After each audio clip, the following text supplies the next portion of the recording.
now. So, all right, and then,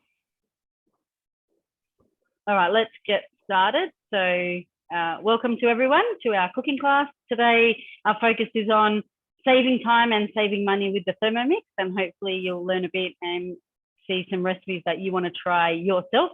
If you do try them yourself, let your consultant know that you came to the class and what you've tried since being at the class. I'm going to be doing some cooking. Linda's going to be doing some cooking, and I've got a couple of videos if we need them at the end as well. So my focus is on using few ingredients across your week. So I'm doing 2 meals that use lentils and some of the same ingredients, so you can buy less in your weekly grocery shop. I'm also going to be using celery in a few of them, and then later on doing something with the leaves of the celery as well, so using the whole ingredient. In this Thermomix, I'm going to be making some lentil bolognese, and the first thing we're going to do is get some lentils on to cook. And so we're just going to place, I'm going to go back and see if it, nope, doesn't want the basket. We're going to put 150 grams of red split lentils in there. That's what I've got there. That's going in. Nobody looked at that was more than that. 700 grams of water.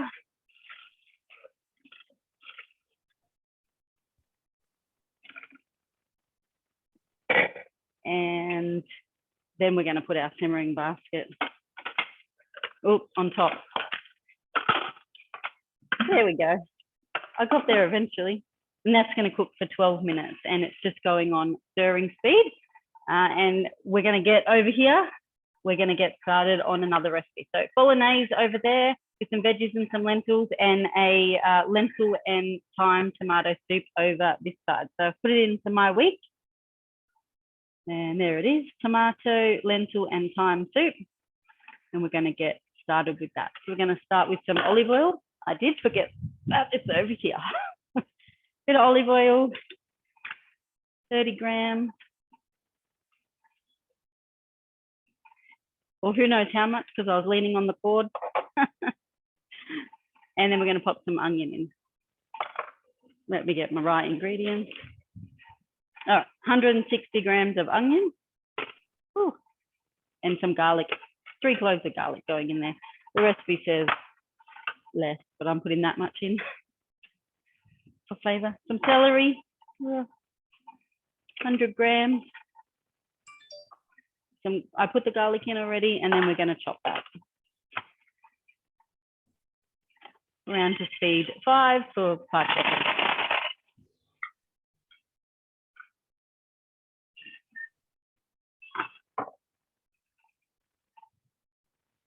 I also forgot spatulas. Not good. All right, have a look. Gotta love the chop. I'll show my guests too. Nice chop. And then we're just going to give it a quick scrape.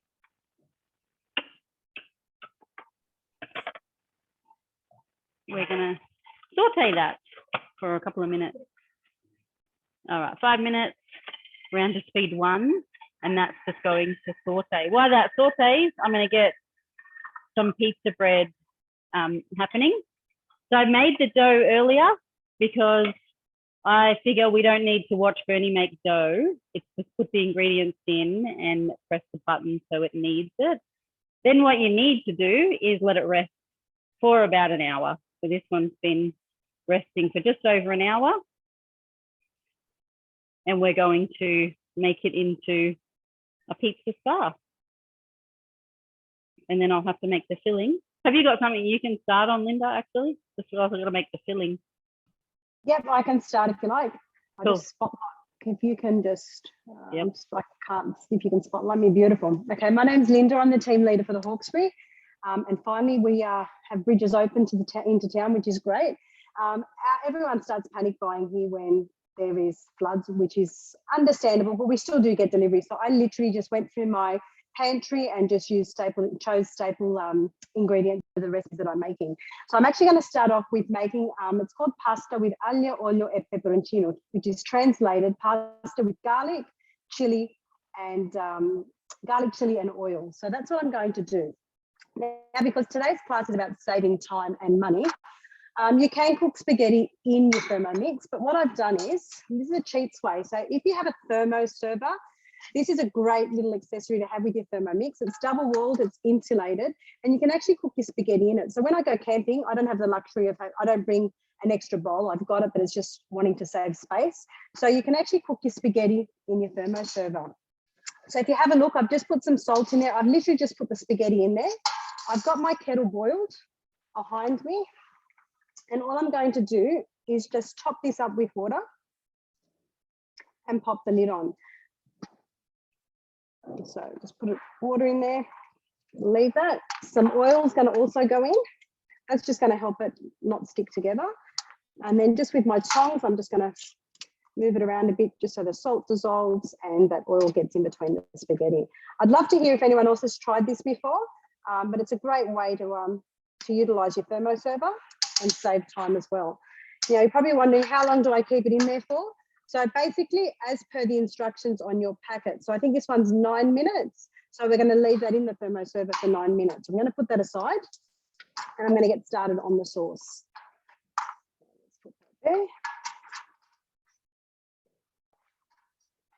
Okay, so I've already saved the recipe. So everyone's normally got garlic oil.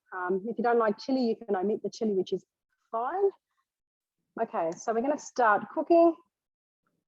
Okay, first thing I'm going to do is grate my Parmesan cheese. So we've got 50 to 100 grams of Parmesan cheese going in there. I'm going to hit next, insert our measuring cup into the lid. 10 seconds on speed 9 is going to get us beautifully grated cheese.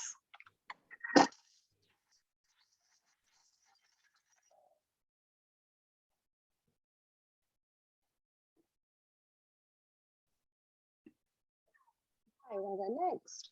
I transfer this to a bowl. Now, normally when I buy my Parmesan, I do buy it in bulk and I will actually just grate the whole block. So normally I can just sort of skip this step. You can see that it's grated, it smells beautiful. The beauty of doing your own cheese, you know that there's no anti-caking agents going into it and it's basically just cheese. Okay, the recipe does say to wash the bowl, but I'm not going to. Anything to save time. All right, so what I'm going to show you as well, a lot of people still don't know this and I find it with my customers. If I go to my recipe detail, because I'm not going to be cooking my pasta in the Thermomix, I can scroll up to basically where I have to add my chili and my garlic. So you can actually just hit that step and it'll bring me right there. Okay, so you don't have to hit next. You can just basically hit it and it'll take you exactly there. If you can hear any banging in the background, we've got some renos happening upstairs, so I apologise. Next, what's going in, we've got 3 cloves of garlic, 2 long red chilies, and 2 sprigs of parsley. I think I've got a bit more parsley, but we like our herbs, so that's all going in there together. Next, we're going to chop this for 3 seconds on speed 7.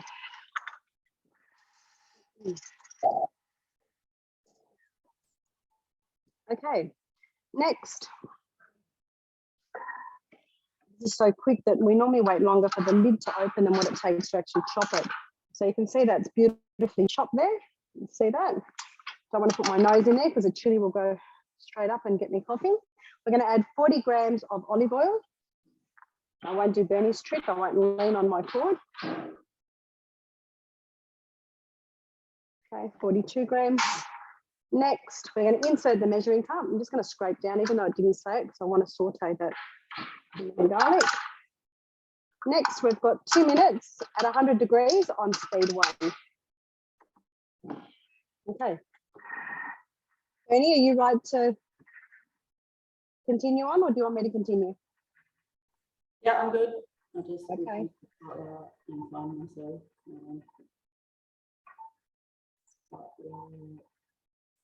Hello, can everyone hear me okay? Can you let me know, Linda? Because I haven't plugged myself back in. Yep, good. Okay. So what I was supposed to do before, so I could do my pizza bread, was get the filling done over here before I started the soup, but I did it a little bit backwards. So we're just going to go out of that one and I'm going to get my filling done for my pizza and then I'll put the soup back on and then we can assemble the pizza while we do the rest. So got it saved in today, wherever that is, my week. There we go. And we're going to go the pizza filling. So it's a star pizza bread. I've done the dough already, just for those who just arrived. And so we'll do recipe detail, and then we're going to go down to the step I want to do. So I'm going to get our topping done. So we're going to start with some Parmesan cheese. Well, just going to get my tray over there. All right, we'll start with some Parmesan. So I've got a bunch of, if you can't have dairy in your family, there's some really good plant-based Parmesan cheese that use kind of some yeast and some other things, and you could make that, and you could definitely do that in this recipe as well. So we're going to grate that.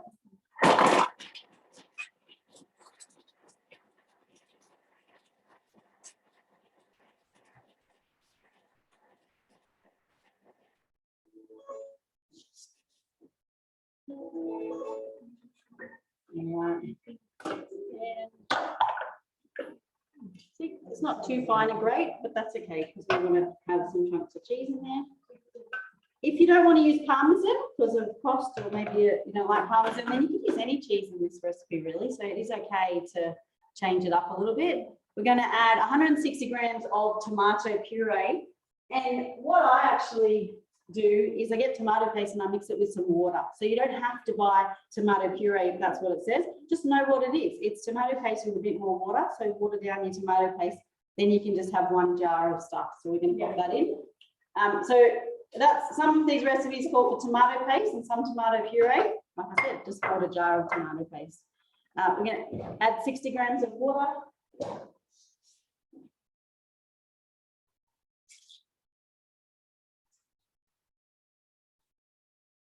There we go. And then some chorizo.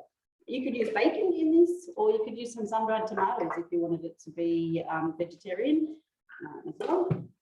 And then we're going to give this a little bit of a blend. 12 seconds around on speed 6.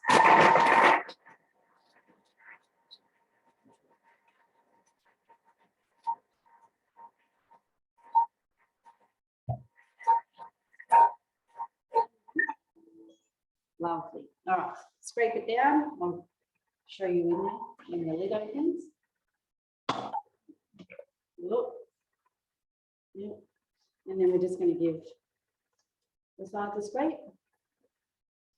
Smells nice. I always like to get it off the lid too when it says things like that. So scrape. And then we're going to add our Parmesan in now. So that's why it wasn't the greatest great before. Here's the fun. All right. Get your chili powder. If your little ones don't like chili, feel free to leave it out. This is a little tiny pinch, but I didn't want to put my fingers in the chili, so. There we go. And a little bit more of this here.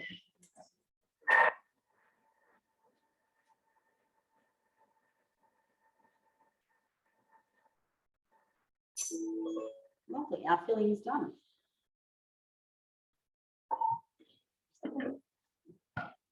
There you go. It's not as runny anymore, it's a nice paste that you can spread on. So I'm going to pop that aside for a second. And the great beyond. And this is the sauteing I've done for our soup. So you can have a look, it's celery, garlic, and onion, and a bit of oil. Who knows how much? Your guess is as good as mine. All right, cancelling out that one. And let's go back. And I'm just going to go easy go into recently cooked. And this one was the soup. And we're going to resume. How good is that? You can just go, I'm out of the recipe, I've done something else, and now I'm going back and I'm just resuming where was I? That's where I was. I've done that bit. So we're going to add 200 grams of split lentils. That's that bowl there. So for those of you who just arrived, this is, we're using lentils 2 ways, and we're using some celery in 2 recipes and tomato paste, so you don't have to buy as much. You're using things a couple of ways. 2 dried bay leaves, which I don't have, so I'm not going to add them. 2 to 3 sprigs of fresh thyme.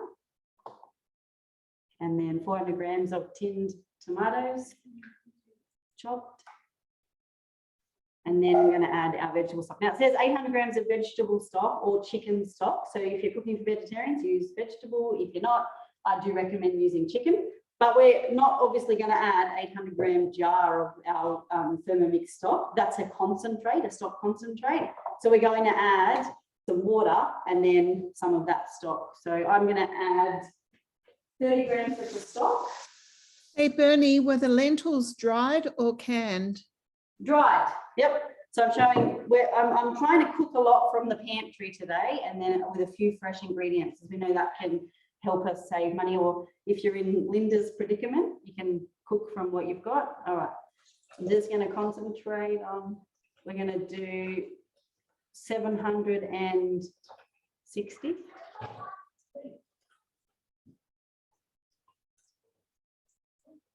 So did you say it was 30 grams to how much water? Well, I just guess I just do 30 grams to, like, if it's 800 grams, I'll do 30 grams of stock. Yep. And then I'm going to use vegetable,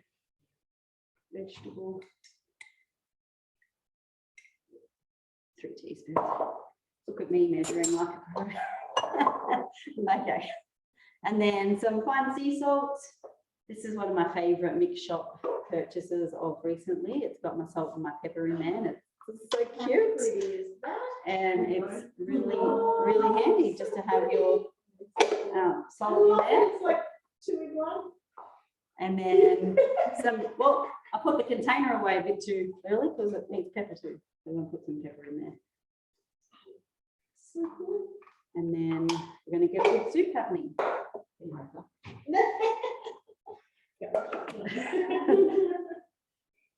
All right, so that's going to get cooking, and our lentils over here are done. So let's have a look at what it tells us to do now. All right, drain through the simmering basket. So I'm obviously going to have to get some bowl.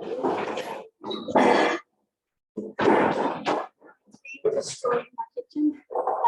Okay, so put the simmering basket on top like that, and then we can strain out our lentils.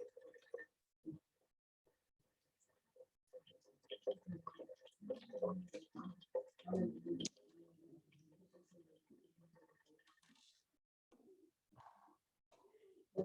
think we're gonna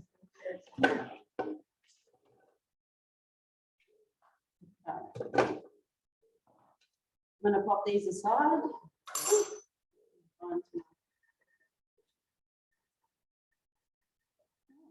And you could easily do this ahead of time to have these cooked, and you could, if you wanted to as well, use a can of lentils if that's what you have as well. So, all right, so we're going to add our onion in, 80 grams. It says 80 grams, so I just use one onion, not a little weight or anything. A couple of cloves of garlic and some olive oil.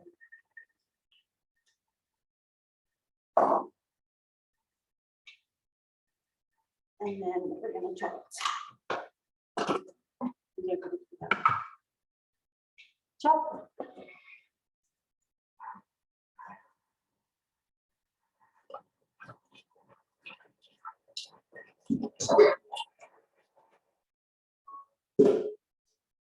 Just be mindful if you're tipping something out of a hot bowl and then you're chopping. Sometimes it can take a little bit longer to get up to speed, so you might want to put another second or so on your diet. Don't be surprised if the chop's not as good when the bowl is hot. It takes that little bit longer to get up to speed. There you go. Now chopped onions, scrape the inside of the bowl. And what do you think we're going to do now? Yes? Saute them. All right, so we've got that going. Do you have anything else you need to do at the moment, Linda? Yep, no? Yep, I can. I'll just do the next step of my sauce. Oh, I'll remove my Spotlight me.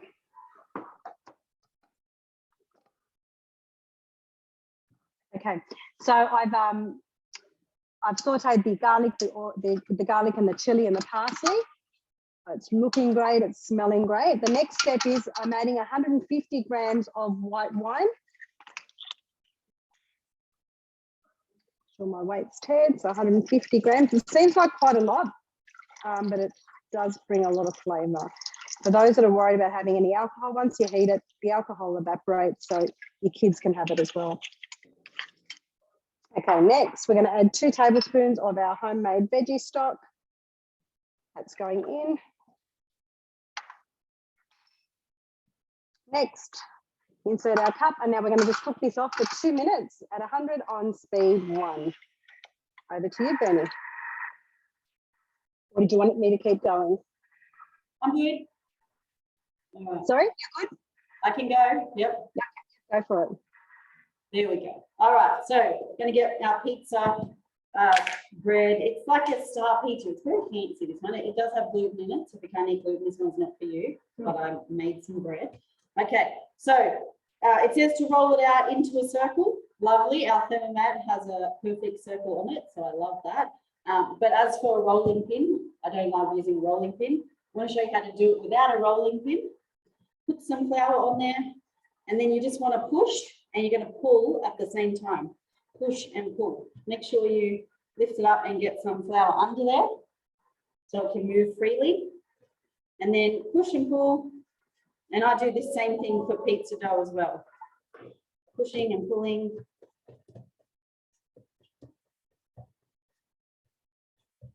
Until we've got the size circle that we want. We should be right on the outer circle here of this one. If you get holes in it, just give it all squeeze. It doesn't have to be perfect. All right. So that's one roll out. Pop some flour on my bench over there.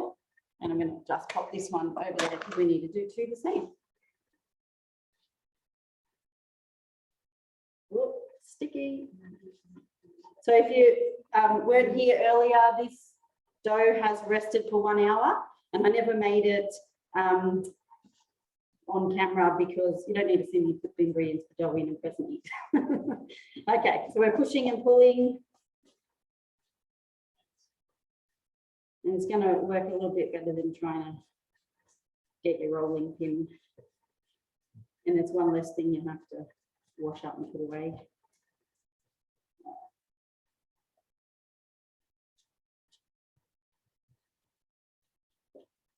Stretching it, and just you can keep an eye out if you're going to get any holes in there, and just see, I can see there's a weak spot there, so it doesn't look pretty now, but trust me, it will look pretty later. Okay, got those 2 done. Let me get that over there and get our next step done here. So, and this is like real life, isn't it? You could be doing that and doing your bolognese or your soup to go with it at the same time. So 400 grams of tinned tomatoes is going in there. And then 150 grams of, it says called jets or whatever they're called, that's zucchinis in case you didn't know, and some mushrooms is going in too. You could probably do, pardon? Yeah, this is a UK recipe. So 50 grams of mushrooms going in there. Again, some tomato puree, which is tomato paste that I watered down a little bit, and I chucked some veggie stock into there because that's great for flavour, right? Not the bowl, just the puree. Oh gosh. All right, popping our lid on, and then we're going around to speed 7, chopping it.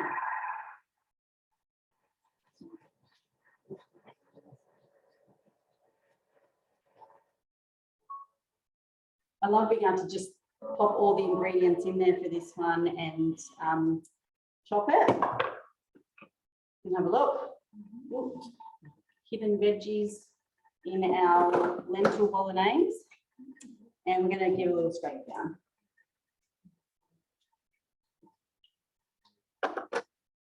We're going to cook that for 3 minutes. While we get our pizza in the oven. All right. There's my bowl. Oh, someone's waiting. Lovely. All right. So basically, what we're going to do with this is we're going to pop our filling. So that had the parmesan, the tomatoes, onion, garlic, and some. I think that was it actually. You just put that. take the moment to give it another bit of a stretch out. Now that it's had some more time to rest. Right, and then spread. I reckon you could, if you didn't want to spend the money on, what were they, chorizo, you could use bacon, easy enough. Or like I said, some sun-dried tomato. So we're just gonna, you can see with the soup, this is a great dinner and it's kind of budget friendly. All right, we're gonna get out a bit and stretch it across the top there.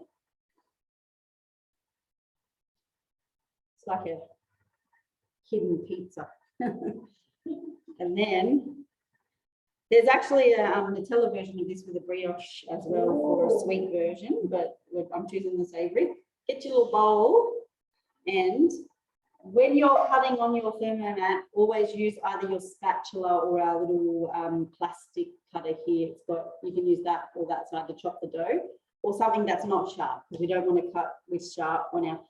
Now, a bit of maths involved here, because it says to go into 4. And then each of those ones in half again to 8, and then you're going to go into 16. So that is a lot of maths. It's really just, you know, someone here said that's a lot of maths. All right, I'm going to use the flat side to do those ones. And make sure they're all nice and chopped. And then this is where the magic comes in as well. We just get one and we're going to twist once, twice, and you can even go 3 times if you want. Twist 1, 2, 3. 1, 2, 3.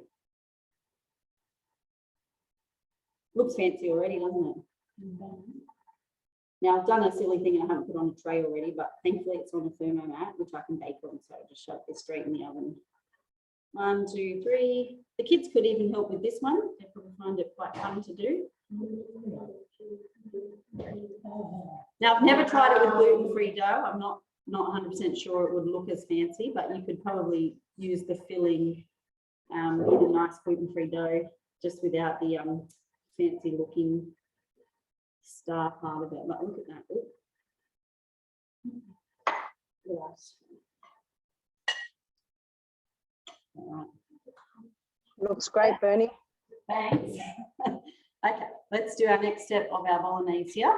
All right, so we're going to add some dried oregano, which clearly I use a lot because I buy it in bulk. Okay. This says half. I used a bit more, and we're going to add some salt. I'm not going to add too much salt because I did use that stock paste into the in the tomato puree when I added that for that little bit of extra kick of flavour. All right, our lentils are going in now. So that's those lentils that we pre-cooked. And this time we're going to pop our simmering basket on top. And we're going to keep cooking. And this is the time when you could pop this in a thermoserver when you're done and get your pasta cooked in your Thermomix as well. So dinner on the table in no time. All right, have you got something you can go on with? Awesome. All right, so our sauce is finished cooking, but what I've done with this dish, it's not part of the recipe, but I like to bulk my meals up if I can. For those that don't know, I've got 7 kids, so if I can bulk things up, that's what I will do. So all I'm going to add to this now is I've got a can of chickpeas. You'll notice I've kept the water, and I'll tell you why in a sec. So I'm going to pop those in there. Okay, and then all I'm going to do is get out of there. I'm just going to go to my modes. I'm going to go to turbo, and I'm just going to turbo them a few seconds, probably just a half a second burst. Oops, the mode will be available as soon as the bowl temperature is dropped. Okay, it's still warm. Yep, all right, no worries. We can go back and do it on the main page. I'm just going to give it a quick blitz at 6.5. It's going to take a while because it's hot. Okay, I just want to crush them up a little bit. So with this water, I don't throw it. If I can save money and make use of it, I will. This is called aquafaba. A lot of vegans will use it as an egg replacement. So you can use it in replacing an egg. So if you've got a cake, you can replace it with the water from this, but I'll actually just use this as I would a normal egg white, and you can actually make meringue from it. I've actually uploaded the recipe to the recipe community. So if you're interested, you can head over there, but we'll put all the links in for everything that we've made today. Okay, so you can have a look at that. So I haven't completely smashed them, but I've just, some of them are still whole, which is what I wanted. Now I'm going to check on my spaghetti. So I'll bring this over. Find my tongs. Okay, and you can see that it's actually cooked my spaghetti. Okay, so didn't have to use my stove, didn't have to waste time with my Thermomix. I got started on that. So I'm just going to go to the sink and drain that quickly.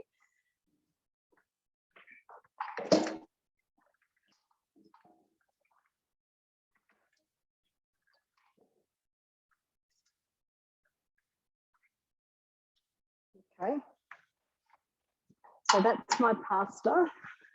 And now all I'm going to do is, I've got some rocket as well, so I'm going to throw some rocket in there, and just with the heat of the pasta and the sauce, that's going to wilt down. So I'm just going to mix that through. And you can add spinach if you don't like rocket. Any green leaf will wilt down with the heat. And then all I'm going to do is just pour that sauce on.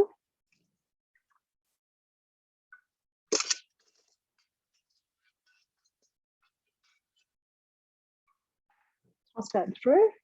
I've got my reserved Parmesan cheese. I'm going to mix that through as well. And that will just help thicken it up a little bit and coat.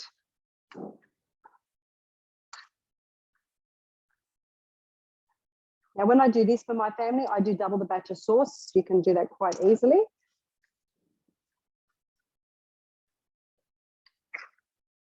But it is a really, really tasty dish. So that is really quick. Is it something you think that you'd like to try? You can't go wrong when there's garlic and chili involved and a bit of wine. So that's it. That's our spaghetti with garlic, oil and chili.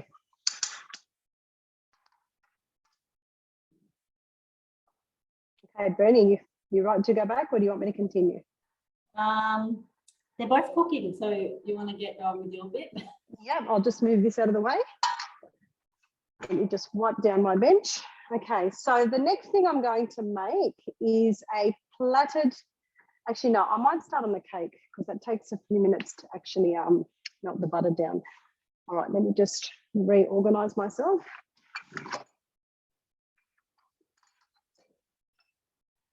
Sorry. Okay, that's fine. And I'm just going to run to the fridge and get my my butter. So just bear with me 1 sec. I'll be 2 seconds. All right, yeah, mine's got just a little bit of cookie to go. So while Linda's gone, I'll just give a little heads up for our host rewards for this month. So we've got our regular host rewards, which is our family service. We've got our white one as well, which you could do yogurt up the top, fits in your baroma, which is great. And then we have the blade cover peeler as a host reward as well. Just grab mine here. And I'm going to show a video of some relish where I peeled beetroot using this as well. So this is available as a host reward. So it's a great time to host with a couple of friends at your place and see some recipes done and be able to claim your choice of host rewards. Our Thermomix that I was using before are also our host rewards. So great time to host a cooking experience. And we also have a brand new menu. So we've got our modes menu, which is focused on the different modes in the TM6, what they do, how to use them, how to get the most out of them. Because I guarantee you that I've got 3 TM6 owners, one doesn't have hers yet, but 2. How many modes are you using at the moment? Quite a few. All right, what's your favourite mode? Egg boiler mode is a favourite. Have you used any sous vide or slow cooking? No. So slow cooking. Oh, okay, Vicky's done some slow cooking. That's great. Let us know when you're ready, Linda. We're just chatting about host rewards. I'm back. Okay. Okay, so we'll start off with the, let's start off with the pastry. Okay, so with the pastry, it's just a quick puff pastry. So we'll send you the link for this one as well. It's a cheats puff pastry actually. It's not on Cookie Do, but it's one that we do in our cooking classes. So I'm doing the pastry for the pork plat. I only literally tried this recipe last week because I was going to be making it for our face-to-face class, and my family absolutely loved it. So let's just go to,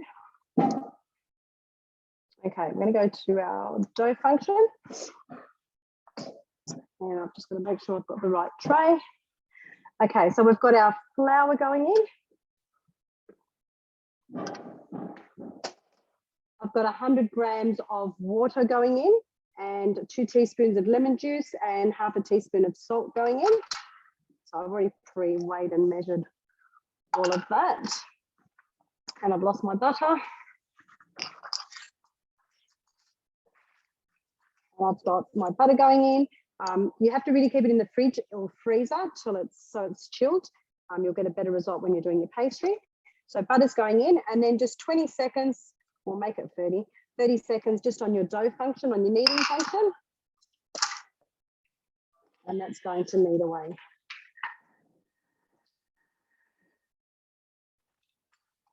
Just make myself some room over here.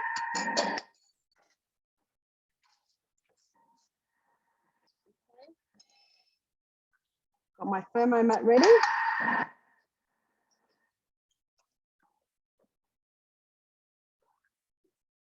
Okay. Right, so when it comes together, it's not like a pizza dough that will be fully together, which is fine. I'm just going to clean spatula. It will come together. So what I do is, because it is quite crumbly, I just find the best way to do it is to grab your mat, hold it up over your lid, and then turn it over so you don't actually get it everywhere. And you want to see those chunks of butter in there. So don't think, oh, why have I got chunks of butter? You do actually want to see that in there, because you'll get a flakier pastry as well. And then all you need to do is with floured fingertips.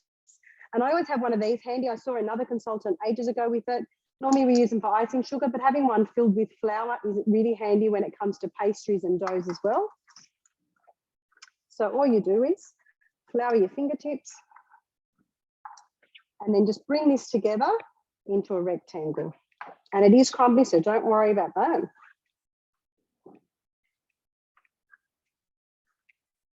And you do get a bit of a workout rolling this one out. Again, just flour your fingertips. And then what you do with this one, grab your rolling pin. And you want it about maybe 60 to 20 centimeters. So again, having your Thermomix with your measurements is really good as well. And you will have to continually add flour, otherwise it will stick to your mat, even though it is a non-stick. So just roll it out. And this great little rolling pin is also available at the mix shop. It's a French rolling pin. So lift your dough if you have to, flour, and just keep rolling. Okay, you could sit there and watch me roll, but the beauty of doing classes on Zoom is that I've already prepared one. So I'm going to put that aside and I'll continue that on later. So once you've stretched it out, you then fold it in sixes. So you can see that I folded that in sixes, and you actually get double with this particular batch, you'll be able to make 2 of your pork flats. So then what you do is cut this in half and then roll it out again to about 25 to 40 centimeters. Okay, so this is what I've got here. I'm going to put that aside. We're going to go now and do our filling for our pork plat. So again, we're going to go into my week, find the pork plat, start cooking. Yes, I'm just going to grab a clean bowl. Put that on there. Preheat your oven. Line a baking dish. Okay, so what's going in here? This is the filling.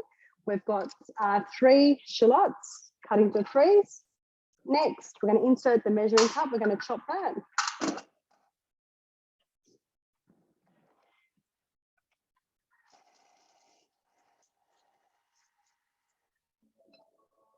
Okay, next, scrape down the sides of our bowl. Okay, scrape that down. Next, we're adding 500 grams of pork sausage. Make sure that if you are doing this dish that you buy a good quality pork sausage. I don't think this sort of the traditional thin Aussie sausages are going to cut it because they've got quite a lot of fat in them. So I just buy these thin ones. And what you do is you take the sausage mince out of its casing. So I've already done that. To this mixture, I've also got a teaspoon of dried thyme, a teaspoon of parsley, and 20 grams of Worcestershire sauce is already in here. So we're going to pop that in. If you want to change it up, spice it up, you can. If you wanted to use chili sausages, you know, pork and fennel, whatever flavors you like, you can change it up and do that. Next, we're going to insert the measuring cup into the mixing bowl lid. Next, 5 seconds, speed 4 reverse is just going to combine those for us. I'm just going to find my cloth.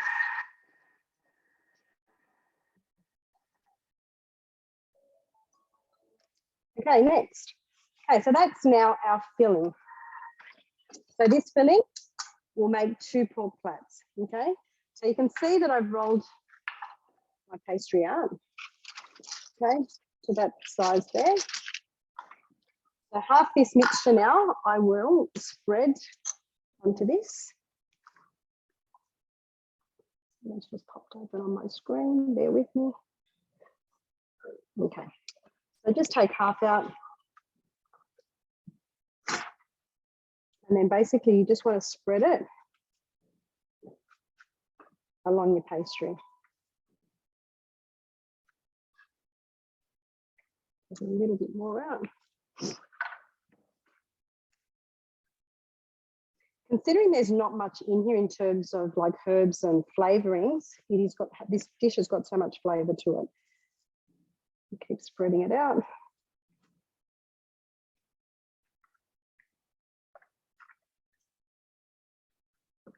Okay, so once that's done, you get your little handy dough cutter again.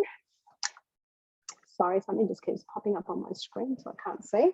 And then all you do is about 2 centimetre width, you just want to cut the pastry. I'm just going to take it off the board.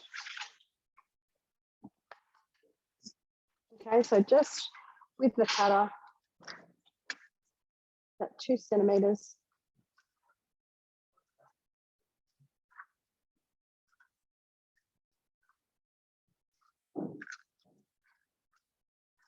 And same on the other side.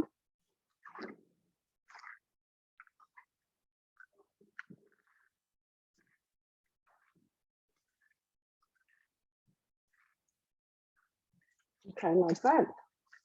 And then all you do is, I'm just going to cut these little ends off, otherwise it can be a little bit sort of on the thicker side.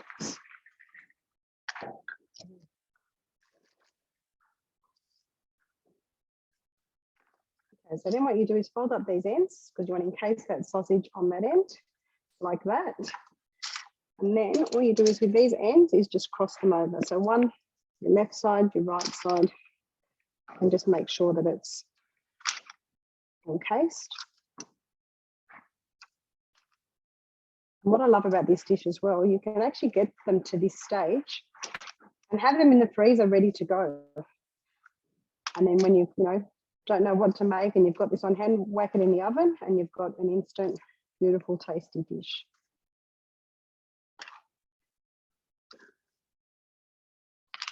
And same with that one. Now it does say to put an egg wash over the top of it. We've actually got shortage of eggs at the moment, so I'm not too fussed, but you can actually just with wet fingertips, just wet the top of it.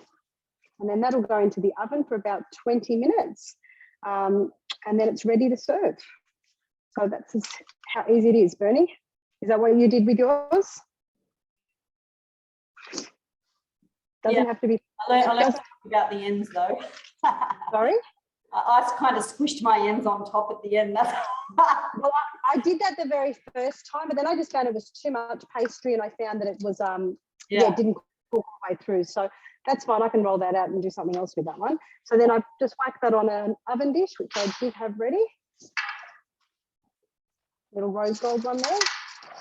And then that'll go into the oven. And that'll be part of their dinner with a nice salad and some baked veggies. Okay, that's it. Over to you, Bernie. All right. There I am. Hello. Okay, so I've put in some salt, some pepper, and some basil into our lentil bolognese, and I'm just going to give that a stir with the spatula. I don't think I put enough basil, but we can always add more later. And then there it is. You serve that over pasta, but I didn't do the fancy pasta cooking in my thermo server trick, so my pot of water's still trying to boil over there. But once we're done, we can go back and see that completed. And this one's got about a minute left on it, and my pizza is in the oven. Yeah. Have you got anything else to go on with, Linda, or do I need to do my remalita? If you want to do gremolata, you can do that. I'm just going to get my next lot of ingredients. Otherwise, I can go on whatever you prefer. I just was trying not to make noise before, so I'm just going to quickly wash my bowl. That's fine. I can go if you want, Bernie. Okay. I'll get you to spotlight me. Let me just find my recipe, my week. So what I'm making now is just a quick fruit sponge.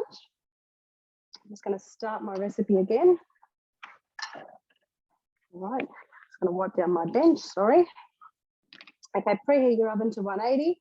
We're going to grease and line a slice tin, which I've already done. Now we've got 150 grams of butter going in. And I thought I had cut it for this one, but obviously I didn't. So I'm just going to quickly cut that up and throw that in. So this one here actually calls for rhubarb. Again, I just used what I had in the house. So I did have some frozen berries. You can use fresh or frozen for this. So don't be scared to change recipes up. I know a lot of people, like if they don't have a particular ingredient, they're scared. You can substitute. So any stone fruit, frozen fruit will work perfectly. So 150 grams of butter is going in here.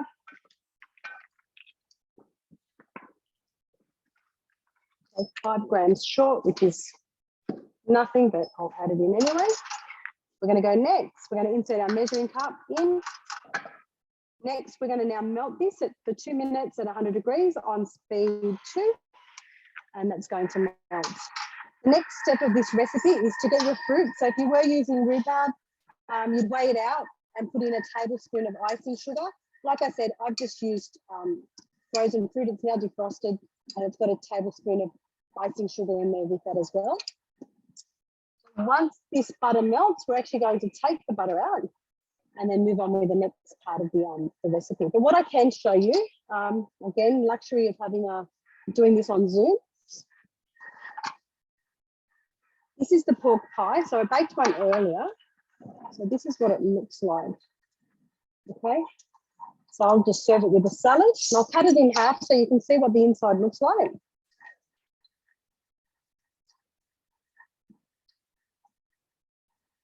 Okay, that's your pork cut from the inside, but you can, I don't know if you can hear that on there, but it's a nice crispy puff pastry. You can actually see the layers in the pastry, which is what you want. So for a quick puff pastry, it works absolutely beautiful. Some homemade ketchup as well, along with a salad, and they'll be happy to know. I was always worried about making this one. Just thought it was a bit more complicated than what it was. So if it's a recipe that scared you, you've seen how easy it is to make today. So yeah, give it a go. If you're vegetarian, you could do a vegetarian filling. Yeah, so I've got 32 seconds left on the clock, and we'll get there very shortly. What I can talk about too, this recipe also calls for vanilla. So what I did was, I've probably only done it about a month ago, made my own vanilla bean paste. Great way to save money. So I think the beans all up cost me $20 for the amount that I got, but I ended up with nearly half a kilo of vanilla bean paste. If you buy vanilla bean paste in the shops, you're looking at sometimes $11 just for a small amount. So if you haven't done the vanilla bean paste, it is beautiful. I know exactly what's in it, and it will keep as well. Okay, my butter's melted. I need to transfer this now into a bowl. Melted butter. It's going to go in there. Next, it's telling me to insert the butterfly. So if you haven't noticed already, we do have videos now that show you how to insert your butterfly and do little, you know, folding pastry or whatever. There's some videos on there.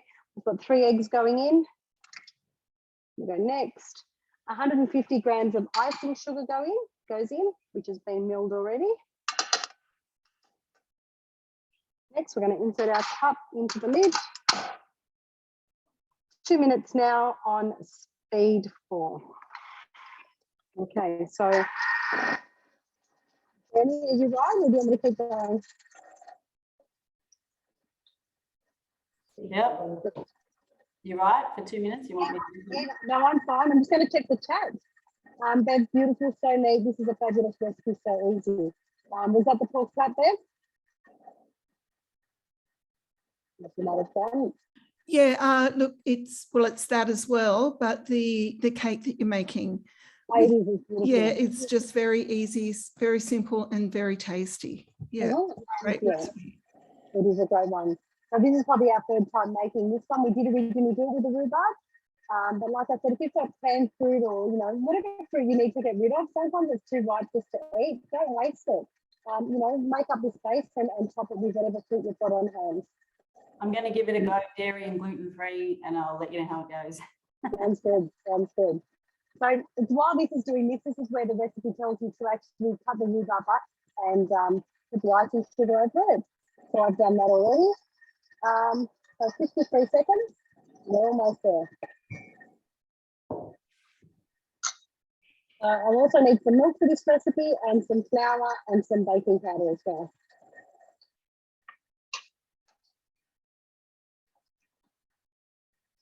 Okay. Almost there.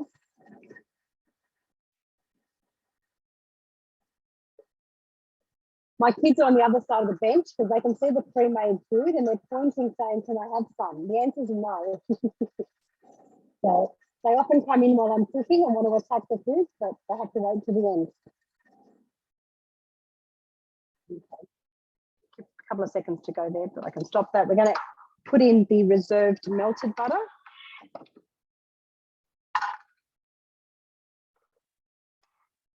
Next, we're going to insert the measuring cup again. 3 seconds just to incorporate that.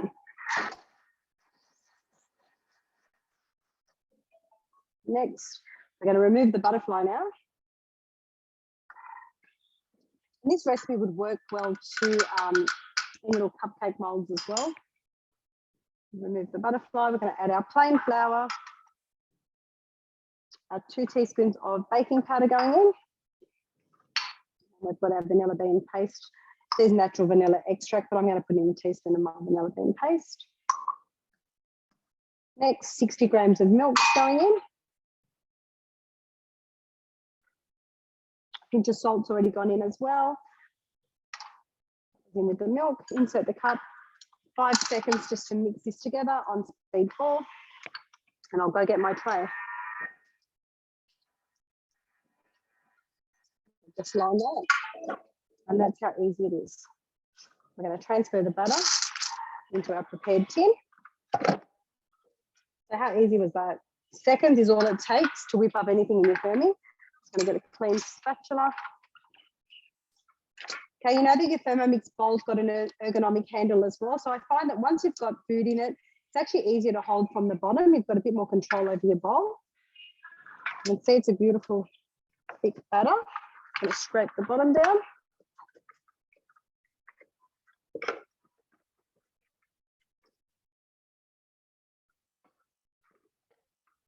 More out there. Okay. I'm going to level that out.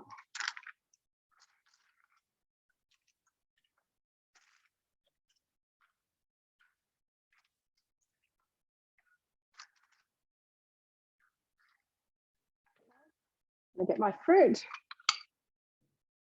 Just put that over the top.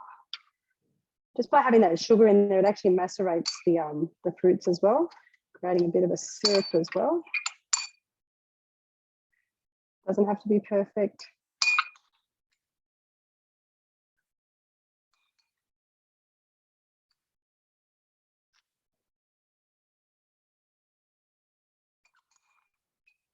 I'm actually going to put that syrup on there.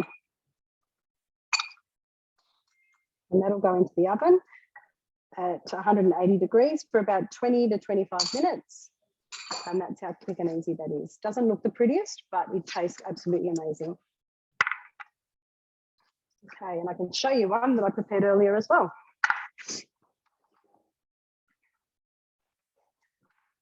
Okay, so it looks exactly like the one that I've just made there. I've already cut a piece. You can see how nice and light and fluffy it is. Very airy, nice and light. It'll go down perfect with a cup of tea and a bit of cream on the side, and you'll be happy with that. Okay, Bernie, that's it for me. Yep, you got a lot of wows over here for that cake. Yep, well, if you live closer, you could come over and grab a piece. I was going to try and have one made as well, but that didn't pan out. Did happen?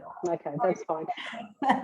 Okay, so I'm going to make a quick celery leaf gremolata. Is that how you say it? I don't know. Anyway, so we've used celery in our soup, and you know, we could have used a bit of celery in our bolognese if we wanted to. So there's lots of ways to use celery, and you can use the middle and the bottom in your stock. And this is a way to use the leaves. This is a recipe from our new Modes cooking experience, where we serve this with poached eggs, hollandaise sauce, and some lovely savoury scones. We're going to add in some celery leaves. I'm just getting my stuff. Hold on. I've washed them and dried them, and I just have had them sitting there with some paper towel over them to dry them. And so we're putting 100 grams in. I actually was randomly looking for the leafiest celery that I could find. Normally you're like, which one has the least leaves? All right, I'm popping all those in. I think I had more than 100, so there we go. And then you can also, if you don't have enough celery leaves, but you've got some parsley in your garden or some basil, or you want to up the flavour a little bit and change it up, you can add other leaves as well. So adding a couple of cloves of garlic. So mine is small, so I'm popping 3 in there because I can. We're going to add 1/4 teaspoon of dried chili flakes. Just got to get a teaspoon. So far away. 1/4 teaspoon of chili flakes. Add that to the taste of the people who are eating it. This lasts a few days in the fridge, and you can serve it on a whole bunch of different things. 1/4 teaspoon of salt. And then we're going to add some lemon zest, just the zest, and I'm just going to add it in like this, half a lemon. And you can freeze the rest of it for later. I just got it off with the peeler. And 2 tablespoons of freshly squeezed lemon juice. That was a guess. Okay, 50 grams of olive oil.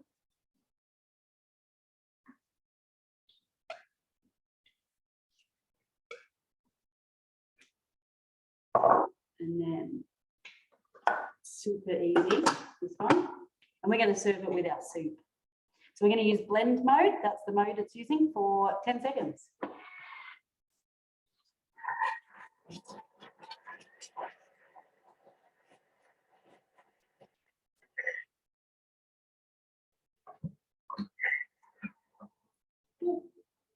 Could just hear that it was stalled a little bit, so I gave a little mix. I'll show you what it's done so far. And then you can see that over there. Scraping it down just to get those leaves that aren't quite tiny yet. Oh, it smells really fresh. And to think it's something that you would normally throw away, right? We're going back over to 5 seconds now, and we're going to go over to speed 8.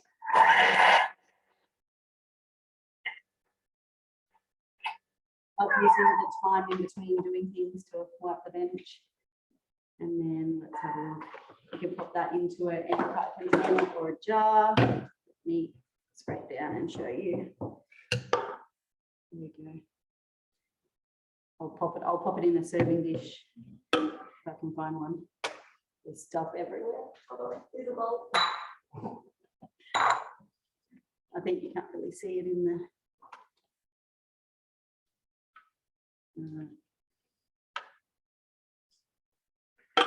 There we go. Nice green. It's used as a flavour enhancer. You can add it on top of your poached eggs. There's something to serve it on there. You can spread it on a bagel or a scone or something like that, like savouring. And we're going to pop a little bit with our soup. I'll serve a little bit of our soup up and show you what that looks like. And then I'll see if my pasta's done.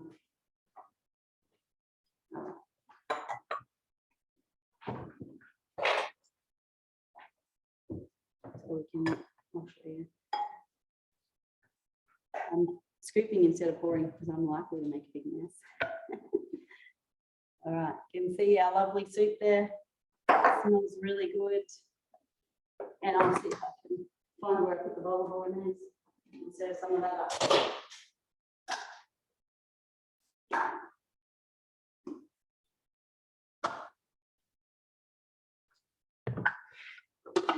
We're going to serve ours with a little topping of remoulade. You could do some sour cream. I've got some dairy-free sour cream in the fridge, and I might use that.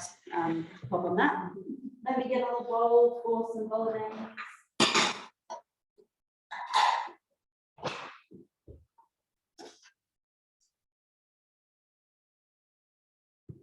All right. We're doing gluten-free pasta here, so the pasta's not really that pretty, but that's okay. There we go. There we go. If you can have dairy, you can put a bit of Parmesan cheese on that as well. Not sure, my star bread, I might be able to show you. I'm sure your house smells amazing, Bernie. There we go. Our star bread is done as well. We're all coming for dinner. And then we're going over to Linda's for dinner and dessert. Sounds good, sounds good. Well, today's class originally was going to be face-to-face. So basically we've cut our class down today, but yeah, if this was face-to-face, it would have been like a demo on steroids. So make sure that you book into our next face-to-face. You'll get to try all these yummy dishes together. Yeah, so give it a go. Save time and money by using one ingredient across your week or a few ingredients in your recipe. So I use celery 2 ways, I've used lentils 2 ways, and then I've used tomato puree, but tomato paste instead in 3 of my dishes as well. And Linda showed us some really a cheap pasta dish, and that lovely flattered pie is great. I've done a dairy and gluten-free version, which is in the oven at the moment. I'll take some pictures and I'll send that along with the recording that you'll get when I figure out how to do that. Don't forget to book in your modes cooking experience with your consultant and get your blade cover peeler as a host reward. And yeah, we can finish there, or I can show you the video of our beetroot relish we were going to make. What would you like to do? What do you reckon, Linda? I'm happy to stay on. If customers don't want to stay on, feel free to jump off. But if you want to see another quick dish being made, I actually made it last week as well, and we had it on our burgers. We've had it on wraps as well. It's a really delicious one to make and really cheap to make as well. Yep. So, yeah. It really didn't take long today. I've got it here. Everything's really dark on there, but it's in a thermo server here. And I peeled the beetroots using the blade cover peeler as well. I've got that in the recording. I couldn't get it to save, so I'm actually going to play it right from my suite of where I was editing it. So let me figure out how to share my screen first. Okay. One other thing I didn't mention, I made the cheats puff pastry, but if you don't have time and you've got puff pastry in your freezer, it'll work well with that as well. So my brother's got a Thermi. He's not into making his own pastry, but he made the filling and everything and used puff pastry. I think Bernie did that as well. That works fine as well. So don't feel you have to make it, but if you've got the ingredients, give it a go. It's that easy. I did mine the other day with puff pastry I had in the freezer. So, and that was great. So let me move everyone over there so we're not, actually I think there's a way there. No, anyway. All right, let's go bigger. There we go. All right, here we go. Starting off, put your blade cover peeler in. Now it looks fiddly to do, but I promise you it's not. I'm just really short and I couldn't see in the bowl. So I normally take the bowl off to put things in like that. But I was trying to get on camera. So you pop some, I'm going into scales and I'm going to put around about 600 grams of water into the bowl to do the peeling. And using the scales, and then you flip across your mode to peeler mode and pop in whatever it is you're peeling. So I've got 2 beetroots there. That was enough for the relish because I only needed 300 grams. And then takes 4 minutes. So you pop your lid on and you put it on peeler mode for 4 minutes. And I love the new slider board because it doesn't actually dance around, but there you go, perfectly peeled beetroots. For our relish, you pop in some red onion and we're going to cook that with some olive oil. Pretty sure it was olive oil. I'll get there. I was looking for it. I couldn't find it. It was in the cupboard. Okay, so olive oil goes on and then that was, what was the brown sugar? Brown sugar. So my tip for, that was dark brown sugar actually.